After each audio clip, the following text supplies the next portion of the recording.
Game on then. Game number 3. Best of 1. Winner takes all and goes through to the second round of the lower bracket. The loser is eliminated from the International 2015. Virtus Pro versus Fnatic into the draft. Virtus Pro knows that Fnatic's very concentrated on winning their lanes. Ohio mentioned in his interview that they play each their own playstyle, not necessarily the team's playstyle. The team's playstyle is actually just win all 3 of your lanes, group up, and dominate. So if Virtus Pro can stop them in their tracks and pick lanes that are very difficult to dominate, such as Viper or Razor or whatnot, I think Fnatic's game plan is going to be ruined from the get-go. And really, the first part of that conditional statement is the most important: win all 3 lanes. Fnatic are really 2 teams. They are incredibly inconsistent in the laning phase. When they have a solid laning phase, they're an excellent mid-game team. But I have seen their lanes, either due to the draft or due to poor execution early on, I've seen their lanes just fall apart. And that's why I feel like Virtus Pro is a pretty bad matchup for them. They need to draft for early lane stability here, I think. Yeah, and then Virtus Pro is a very dangerous team to go up against because also they are very strong in the lane. And if you have any mistakes in early game, they'll punish you for it. Probably the unluckiest of the teams to find themselves in the bottom 4 in either group, really, considering they also had to play in a tiebreaker and had to play their fellow CIS region Empire as well. So tough break for them, but they are still statistically the best team of the 8 teams in the lower bracket.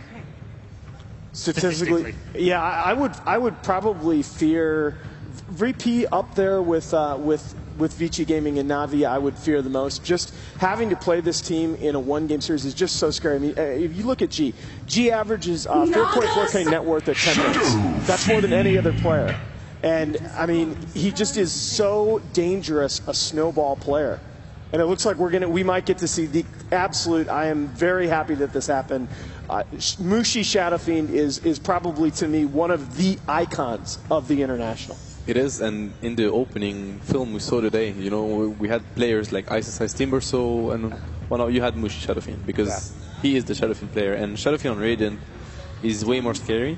Like, special mention to the Silencer first phase ban. It's obviously something we haven't seen so far, but it is in this, like, in the main event, in the elimination game, but it's like one of the best picks right now for Virtus Pro. They've been very successful both on the carry position and on the mid position with G. So, Illidan's Silencer is absolutely terrifying. I mean, we saw him just absolutely dismantle a TA 1v1 mid, and he's not usually their mid player. Yeah, and they actually wanted Gyrocopter rather in Illidan's hands than Silencer, and that said something for sure. I'm really curious to see how much effort Virtus Pro is going to put into trying to maybe shut Mushi down in that mid lane, because, I mean, you need to do something against him. Now, this was something, by the way, that Winter brought up to me last night, that he really likes this Gyrocopter Dazzle combination, and it does turn out, when you look at all the hero pairings that have been played to the group stage here at TI5, Gyrocopter and Dazzle is arguably the most successful. Yep. And not only that, but it also then sometimes goes on that you then get the Lina and the Tusk in there as well, and they become like a 4 pick, and we've seen quite a lot of those throughout the tournament. I think Naga Siren's really good versus all of this, though. It's really good versus Dazzle, it's really good versus the BKB Gyrocopter, and there's a reason why we haven't seen Naga Siren at all today. That hero is one of the best. No. I mean, Naga is, when you see, there are a lot of teams in this year's TI5 that are very tempo dependent.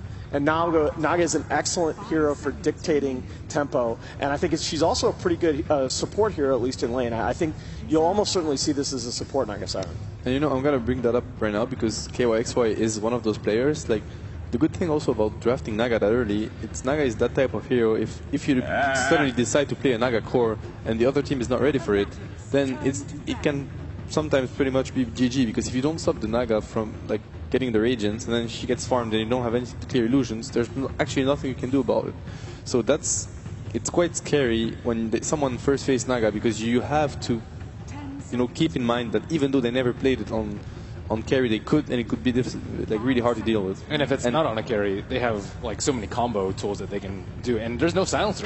Definitely, and KYXY, he is a Naga player. He does play Naga from time to time, so I mean, Virtus Pro will have to keep that in mind.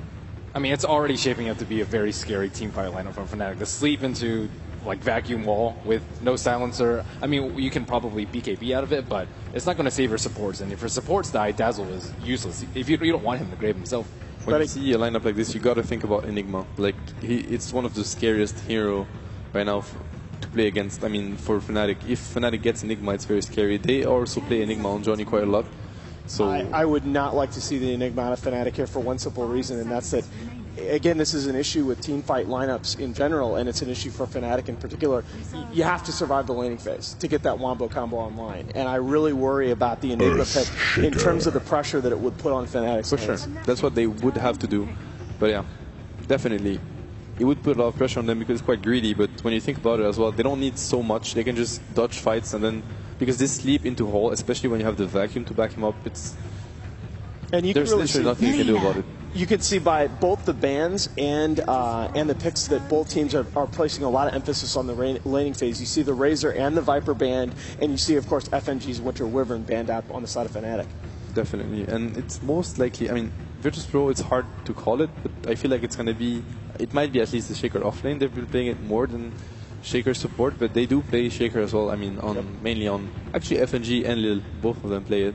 I really like this Lina pick, by the way, both as a pick for potentially catching him, but to take in the 4 position. I generally don't like support Lina, but he's a very good support Lina player, and the farm that he gets throughout the game makes him devastatingly effective on that hero, as well as taking it away from Virtus Pro. G's mid Lina is absolutely terrifying. It does look like it's Earthshaker that is going to be a support with DK Phobos taking on the Spirit Breaker. I really love seeing him on those heavy melee initiators. He does so well on those. Yeah, and DK Phobos we don't talk about enough. He has the best KAD on the team. Interesting fact about DK Phobos. You know that game that's called Osu that mostly CAS players play on their stream in between games with where you have to be very fast with your mouse? He's really good at that game. Like, amazingly good. And he's one of the oldest players on our team, so in theory people will say, oh, when you go older you get less. Hey, whoa, let's calm down here a little bit, all right, before we get out of... How good are you at OSU? Well, that's not the point I'm saying, you know, this is just a myth, this is just, there's no science behind this. Ask Alan. No science behind it. No, but that's true, and DK Phobos proves that, because he's amazing at OSU, yes. Even though in theory apparently he shouldn't be, but, you know, he breaks that theory, so that's good. Good, all right. I'm glad we got that cleared up. 1 pick left in each. I think the TA ban's really important, considering VP is dire, and it's a hero that can kind of stand up to the initiation from Lina or Naga Siren, and also dominate. Do we see the mid Bloodseeker here for G? I don't like it personally. Shut down. You want to have something that's less squishy, because if you're going to be standing in the middle of all of that AoE that's going to come out from Fnatic, you do not want to have a Bloodseeker at all. It's just, you know what, I actually agree with Merlini, but it's such a VP pick. I think Wraith King only picked 4 times. So Fnatic's lineup TI5. It's very scary. Honestly, I think they have a very good lineup. It's very balanced. Yeah. It's quite scary to face, and they're not going to be able to shut down their like this safely. I mean, Virtus Pro is not going to be. I don't think going aggressive against like Lina, Naga, or anything is it's an easy task. I think it's very risky from them. So they're probably going to have to deal with a strong safe lane from Fnatic, and that also means a jungle that's secured for SF to farm. So we'll see. Like G's hero is going to be very important. The matchup G versus Mushi is going to be crucial. I'm still going to say this is a DK or a Bloodseeker.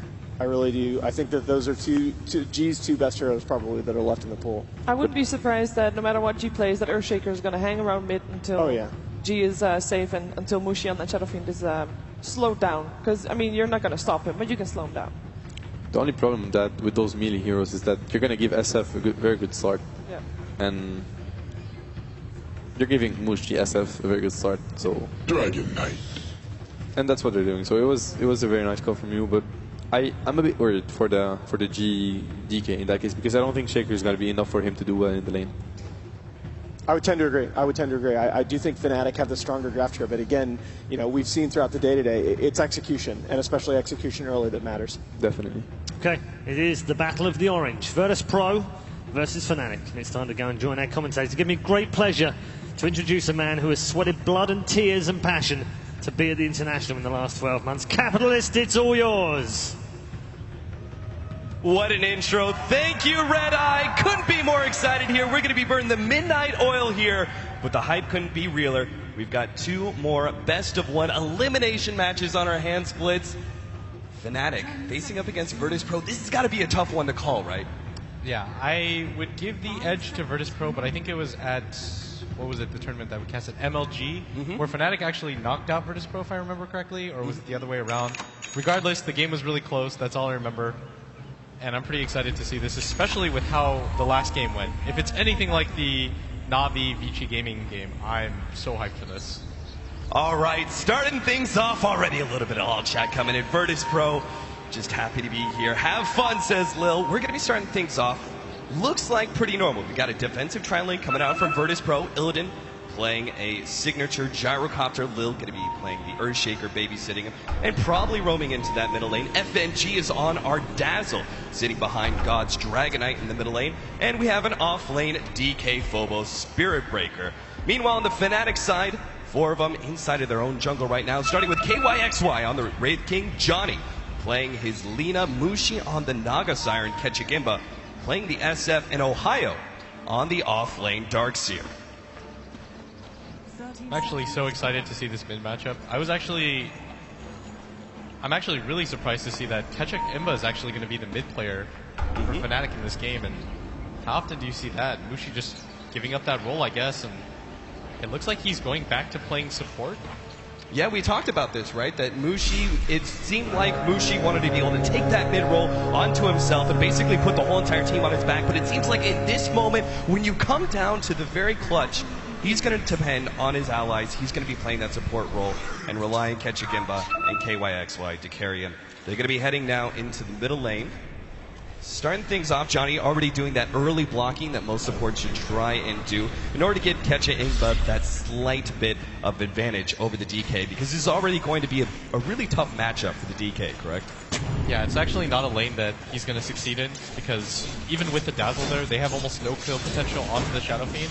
And worst comes to worst, Ketchigimba can just go into the jungle like they had discussed in the chat. And this is a matchup that a DK struggles with regardless. Shadow Fiend is one of those heroes where there's maybe 2 heroes in Dota that can beat him heads up, and neither of them are melees. Pretty standard as support, usually trying to sit on the SF to make sure he does get, bit of action here in bottom lane. DK Phobos, double stuns get laid out. Now he's so tanky, but KYXY managing to stay in front of Spirit Breaker to get that extra bit of damage, will be able to force out that early health potion and keep him at bay. But as we see, that middle lane, normally you want to have that support try and sit on the SF for the first 1 or 2 levels to make sure he's not pressured out or anything. And the side benefit being that Mushi, especially on the Radiant side, is going to be able to stack up for him. Yeah, and the problem right now with VP's lanes are the Darkseer isn't getting zoned out whatsoever by the Earthshaker, and so the Dazzle has to rotate back up here, meaning that it is a 2v1 matchup in mid lane, and Mushi's just glad to be able to do this because Ketchigimba is doing such a good job in CS. He leads the charts right now at 9-2. I think sooner or later, Mushi's going to realize he doesn't really need help anymore. And, I mean, I'm still surprised that with his tournament hopes on the line, Mushi turns the 16-year-old. Yeah, this young player, Ketchigimba, we've seen the storyline of him about doing that piece. It's basically being, the young player that Mushi is trying to mentor to become some of the best players in Southeast Asia. Now, I love the fact that they're dual laning right here, because the fact they're still able to keep up an experience. They might actually get maybe your first blood here. They're able to snag it with an early ensnare. And the dual lane against God turns out very favorable. And this is such a big shutdown to Virtus Pro, because God has been sort of the mainstay for Virtus Pro. Such a leader for them, always determining the tempo of an aggressive game for VP. I think that's the first time I've seen God die before the 3-minute mark in a 1v1 matchup. Granted, the Naga was there, but he was still in a really precarious situation, staying with such low mana and HP. And it does feel like he's a little bit bothered. Well, he's really bothered right now by what Mushi's doing, and it's going to make you tilt and sometimes just come up with bad decisions, and he opted to stay with that little HP. They're going to punish him for it.